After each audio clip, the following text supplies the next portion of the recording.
او على الاقل معامله بالمثل. على دابا مغربي الا مشى لمصر ولا للخليج ولا شي بلاصه تما بغى يتزوج بشي وحده، يلقى السهوله اللي كيلقاها المصري ولا الخليجي يجي المغربي يتزوج مغربيه؟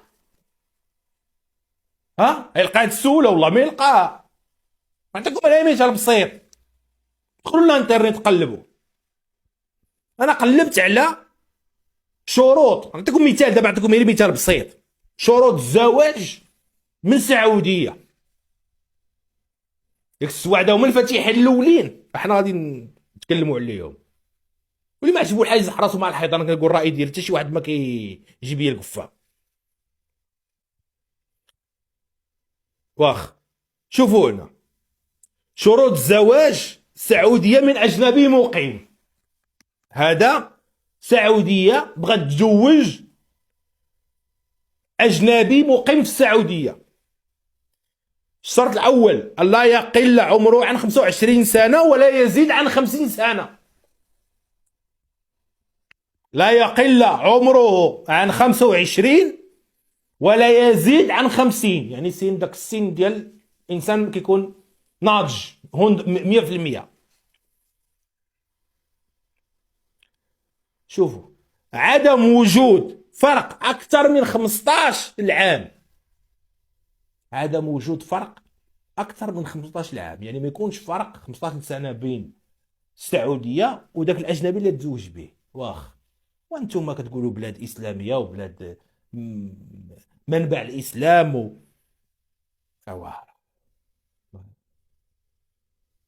هذه ما فيهاش قدوه للرسول صلى الله عليه وسلم. انتم عارفين زواج الرسول صلى الله عليه وسلم من عائشه، هذا بلا ما نقول، راكم فاهمين دابا بلا ما نقول فاهمين. واخوك شوف كيفاش هما كيحافظوا على بناتهم. الا يقل عمر الفتاه عن 21 عام وقت الزواج، يعني وقت تتزوج خص تكون عندها 21 عام. واش اخويا حنا مصدعين راسنا الرسول تزوج بعدا عندنا مرة 6 سنين تشوف هما مشيو يتزوجوا، يعني هما يمشيو يجيو عندنا المغرب والدول الفقيره المجاوره العبيد يتزوجوا بدوك البنات، ولكن هما بناتهم 21 عام. اسمع المغربي، اسمع اللي كتبيع بنتك بعشرات المليون، اقرار بموافقه ولي الامر، ولي الامر باها ولا ولي الامر ما عرفتش واش امير المنطقه ولا ما نعرف، المهم ولي الامر يكون باها ولا امير المنطقه ولا. شوف صور من جواز السفر المقيم والاقامه وتكون ساريه، صوره من شهاده الميلاد موثقه، صوره من شهاده الطلاق او من وفاه الزوج السابق للسعوديه في حاله اذا كان لها زوج. يعني السعوديه كانت مزوجه خصها تجيب اما شهاده الطلاق من راجلها الاول او لا شهاده الوفاه في حاله الى راجلها مات. ان يكون لديه عمل خاص ويكون موثق في الغرفه التجاريه. عمل خاص ما يكونش خدام عند شي حد، يعني ماشي قالوا لك لا يكون غير خدام، لا عمل خاص يكون هو مدير ديال راسو باش يكون عنده الحبه باش يعرف يبرع بنتهم. الا يكون المتقدم قد تزوج من سعوديه سابقه او مطلقا لها وذلك بوجود شاهدين سعوديين وصوره من هويتهم الوطنيه. ما يتزوجش عند السعوديه وحده صافي، حدا برك كاينش جوج ولا تزوج سعوديات بحالنا حنا. حنا واحد الفلسطيني بينو شوف تي في داير انتقالات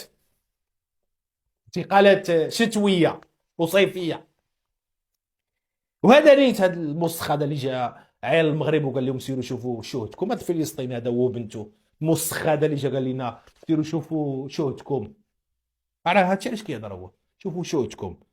راه قال لي سير شوف شهدك، ساليتو من الجزائريين ودشروا فلسطين. انا ما كنحرضش انا على شي شعب ولا على شي ناس، تحياتي لكل الشعوب العربيه. انا كندافع على كرامه بلادي وشرف بنات بلادي. كيما نتوما بناتكم عزاز حنا كذلك بناتنا عزاز. ولا جا شي واحد انتقدني انا سير الله يعطيك العز، اما الدل راك فيه. حاله اخرى شروط الزواج السعوديه من اجنبي غير مقيم.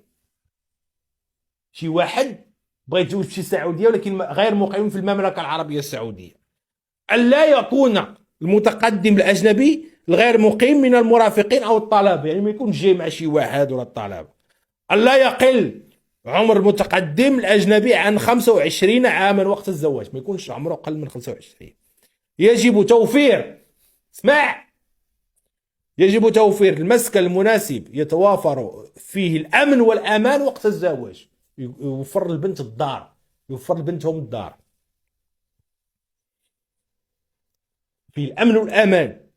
الا يقل عمر الفتاه عن 21 سنه، تكونش قل من 21 عام. شوفوا الجايه، حلوا ودنيكم مزيان. الا يقل دخل المتقدم عن 3000 ريال سعودي. 3000 ماذا؟ ريال سعودي، هذه اقل شيء.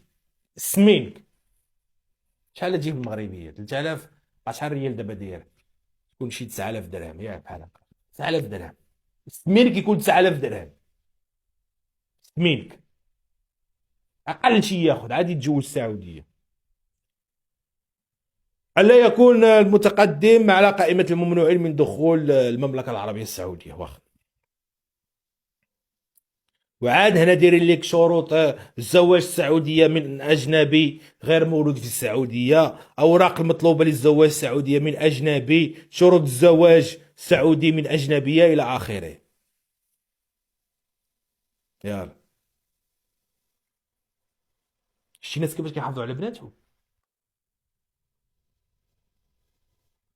دابا انا الا بغيت نتزوج بسعوديه نفكر بزاف، خاصني حاجه بزاف ديال، واخا الحمد لله انا مقتدر الحمد لله من الناحيه الجسمانيه ومن الناحيه الماديه، قادر الحمد لله نقوم بكل واجباتي يعني الزوجيه، نقوم بها على اكمل وجه ونزيد مازال من الفوق الحمد لله.